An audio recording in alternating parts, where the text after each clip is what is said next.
ஒரு மனிதன் நல்லவனா கெட்டவனா அவன் இதயத்தை வைத்துதான் தீர்மானிக்கப்படுகிறது. அவன் இதயத்தில் விழுகின்ற விதையை வைத்துதான் பூஞ்சோலையாய் மாறுவதும் முற்செடியாய் அழிவதும். பூஞ்சோலை இருக்கும் அதே இடத்தில்தான் முற்செடிகளும் வளர்கிறது. அதேபோல்தான் நம் இதயமும் அழகுதான். ஆனால் சூழ்நிலை காரணமாக ஏதோ ஒரு துளி விஷம் இதயத்தில் விழுந்துவிடும். வாழ்க்கை திசை மாறி போய்விடுகிறது.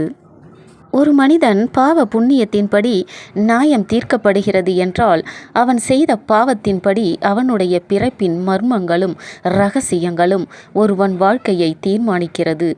நம்மை படைத்தது கடவுள் என்றால் நம்மோடு பாவத்தை விதைத்தது யார்?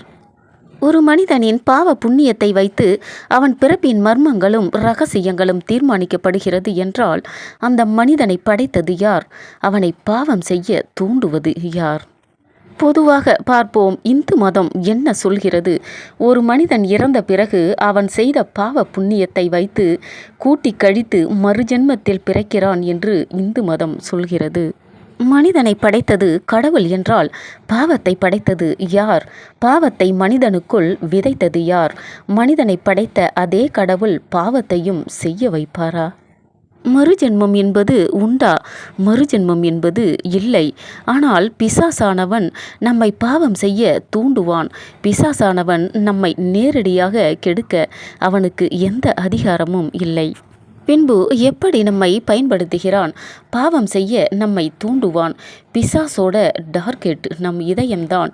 நம் இதயத்தில் நுழைவான். அதற்கு இடம் கொடாதிருங்கள். ஒரு மனிதன் அவன் இதயத்தில் எந்த தீமையும் நுழையாமல் பார்த்து கொள்ள வேண்டும். பாவம் உன் இதயத்தை தூண்டும். காதலை தூண்டும். கோபம் எரிச்சலை தூண்டும். கொலை, கொள்ளை, பொறாமை, பழிவாங்குதல் போன்ற நெகட்டிவான விஷயங்களை உன் இதயத்தில் தூண்டும். வாழ்க்கையில் பாசிட்டிவ், நெகட்டிவ், நன்மை, தீமை, இரண்டு துருவங்கள் உண்டு. அந்த இரண்டு துருவங்கள் உன் வாழ்க்கையை தீர்மானிக்கிறது. பாவம் உன் இதயத்தில் கலக்காமல் இருந்தால் உன் வாழ்க்கை நன்றாக இருக்கும். இது தற்செயலாக நடக்கவில்லை. உலகம் தோன்றியது முதல் நடக்கிறது. நன்மை மனிதனை காப்பாற்றுவதும் தீமை மனிதனை அழிப்பதும் இது நமக்கு நடக்கிற போராட்டத்தையும் தாண்டி தேவனுக்கும் பிசாசுக்கும் நடக்கிற போராட்டம். பிசாசு நம் இதயத்தை தொடுவான். தேவன் நம் மனசாட்சியை தொடுவார். மனசாட்சிக்கு பயந்தவன் பிழைத்து கொள்வான். மனதில் தோன்றிய ஆசையை மட்டும் பார்த்தவன் அழிந்து போகிறான்.